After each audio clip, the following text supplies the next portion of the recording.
Bienvenidos asimismo, estimados invitados, compañeras diputadas y diputados, buenos días.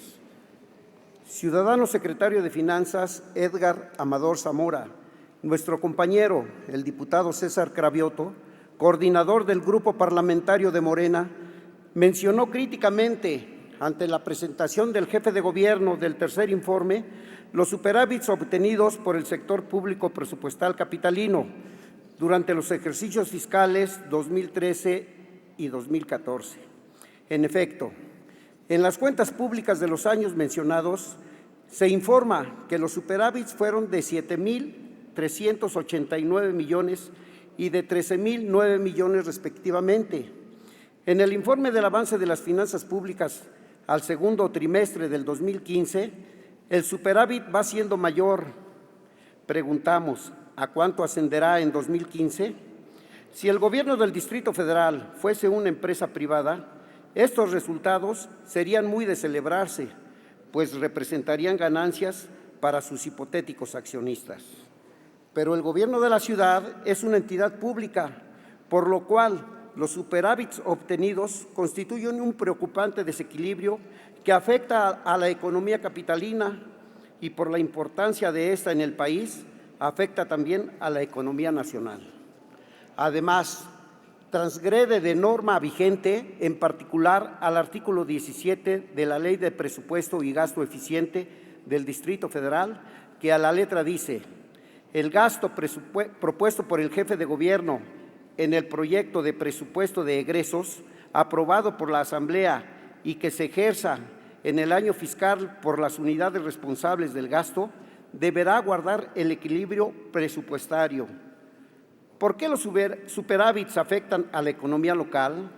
El gobierno recauda contribuciones de los ciudadanos, reduciendo el consumo, la inversión y el ahorro de estos, pero no se los regresa en su totalidad en forma de infraestructura, bienes o servicios que los beneficien, anulando así el potencial de inversión, empleo y consumo de esta parte de los recursos en superávit, que quedan sin ser utilizados ni por la ciudad ni por los contribuyentes. No hablamos de cantidades pequeñas o marginales. El superávit de 2013 representó el 4,3% del presupuesto aprobado por la Asamblea. El de 2014 representó el 8,3%. Solicitamos nos informe del superávit que se estima para 2015. ¿Nos podría explicar, señor secretario, cuál es la justificación de mantener estos desequilibrios fiscales durante el actual gobierno, habiendo tantas necesidades pendientes? Se puede reconocer que el gobierno ha aumentado la captación de recursos propios, pero es incomprensible que no se gaste la totalidad de los recursos recaudados, generándose los superávits. Hay que recordar que el incremento de los ingresos propios del Distrito Federal se debió, entre otras cosas, a que en diciembre del 2013 aumentó la tarifa del metro en 60%, de 3 a 5 pesos, y a que en 2014 aumentó 20% la tasa del impuesto sobre nóminas del Distrito Federal al pasar del 2,5 al 3%. ¿Para qué se aumentó la tasa de este impuesto que incide en el empleo al encarecer cada puesto de trabajo generado si no se gastan los recursos adicionales recaudados? ¿Para qué se aumentó la tarifa del metro si el gobierno cuenta con un cuantioso superávit fiscal en 2014 y en 2015 que podría parcialmente trasladarse al metro? Esta política de superávits resulta todavía más incomprensible si se considera la existencia de múltiples necesidades de gasto requerido para producir servicios e infraestructura no atendidos por su gobierno. Cito 3 ejemplos para ilustrar, aunque desde luego existen muchos más. 1. La falta de cobertura universal a los beneficiarios del programa de pensiones a los adultos mayores, no obstante que lo mandata la ley. ¿Qué ha pasado con los recursos de las personas que han fallecido y los de las personas que, aún cumpliendo la edad requerida, no tienen el beneficio?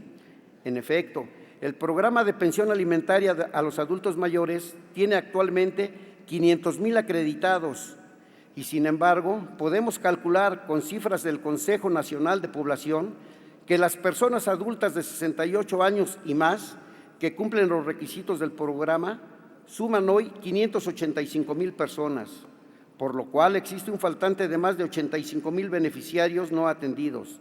La cobertura es de apenas el 85%. 2. La existencia de una pérdida del 40.8% del agua que se inyecta a las redes del Distrito Federal por fugas debido al deterioro de la red de distribución, lo que, según informa el director general del Sistema de Aguas de la Ciudad de México, representa una mengua del orden de 12,400 litros por segundo. Si además se considera que hay zonas de la ciudad en las cuales el abasto es insuficiente o de mala calidad, es absolutamente necesario aumentar los recursos para solucionar el problema de estas fugas y el abasto y calidad insuficientes. El bajo presupuesto asignado a las delegaciones como porcentaje del presupuesto total, el cual es inferior al que se tenía a principios de la década pasada. Por ello, es absolutamente necesario revertir este deterioro. Por lo dicho, el Grupo Parlamentario de Morena se pronuncia por dejar atrás de inmediato la política de gastar menos de lo que se recauda, pues es una política fuera de norma y afecta innecesariamente a los habitantes de la Ciudad de México. Y en este tenor, solicitamos sea tan amable de informarnos qué se ha hecho o qué se va a hacer con los recursos de los superávits de los años 2013, 2014 y con los del 2015 en su caso. Siguiendo adelante, comentamos que las 3 iniciativas de ley de ingresos presentadas durante la actual administración a la Asamblea Legislativa han subestimado notablemente los recursos realmente recaudados cada año. Así, en 2013, los ingresos totales recaudados excedieron en un 19.1% a los aprobados por la Asamblea, en 2014 en 24.7% a la aprobada. Ambas cifras aprobadas por la Asamblea se basaron en las estimaciones de ingresos presentadas por el doctor Mancera en las correspondientes iniciativas de ley de ingresos, cálculos que, como se ha dicho, resultaron muy inferiores a lo realmente recaudado. Para 2015 preguntamos, ¿en cuánto va a cerrar la recaudación real del sector público presupuestario? Por lo que se lee en el informe del avance de las finanzas públicas al segundo trimestre, hay ingresos muy altos y nuevamente van a superar por bastante a lo estimado en la Ley de Ingresos 2015. Por esto externamos una atenta pero firme petición. La iniciativa de Ley de Ingresos 2016 deberá venir con un cálculo más realista de los ingresos que efectivamente se recaudarán, evitando una nueva subestimación como ha ocurrido desde 2013. Solo así podremos realizar la adecuada proyección de los ingresos y los gastos a aprobar para 2016, con bases mucho más objetivas que en los años 2013 a 2015, máxime que sabemos que de las dificultades económicas que se presentan. Señor secretario, actualmente están vigentes varios contratos público-privados de servicios. En los informes oficiales encontramos ciertamente una lista nominal de los compromisos multianuales del Gobierno, pero sin que se especifique sobre las condiciones y características generales de cada contrato, como son los importes y beneficios de cada proyecto, sus plazos y calendarios de pago, los montos ya amortizados y los saldos pendientes.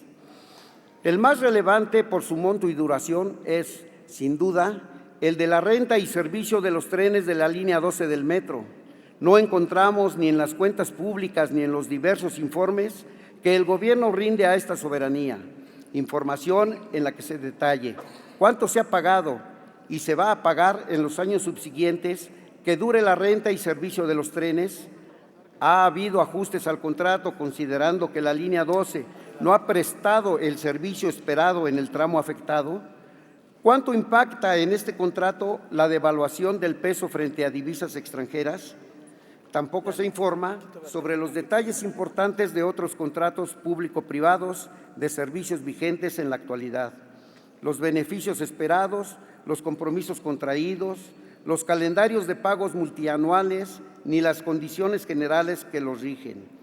Morena considera absolutamente indispensable que el Gobierno informe por escrito a esta soberanía en forma regular y periódica sobre los contratos multianuales, especialmente de los proyectos público-privados de servicios, detallando sus importes, condiciones de los contratos, calendarios de pagos, montos ejercidos y saldos pendientes, y el grado de cumplimiento de las metas acordadas.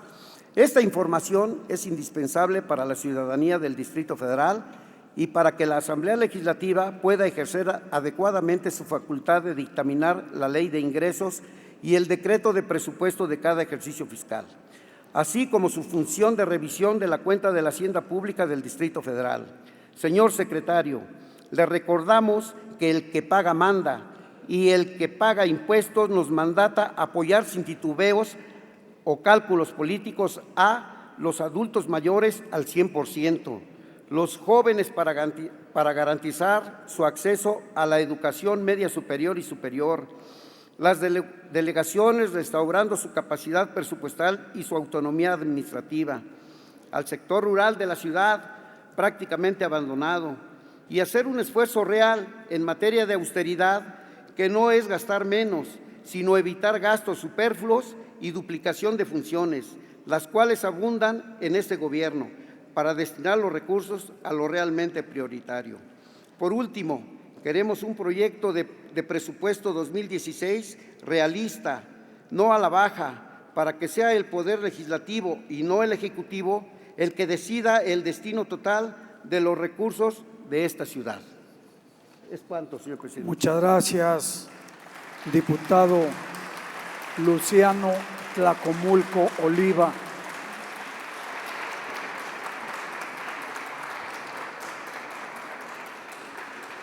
En atención al numeral tercero del punto segundo del acuerdo que norma la presente sesión, se habrá de conceder el uso de la tribuna hasta por 20 minutos al ciudadano secretario de Finanzas del Distrito Federal, a efecto de que rinda su informe ante el Pleno.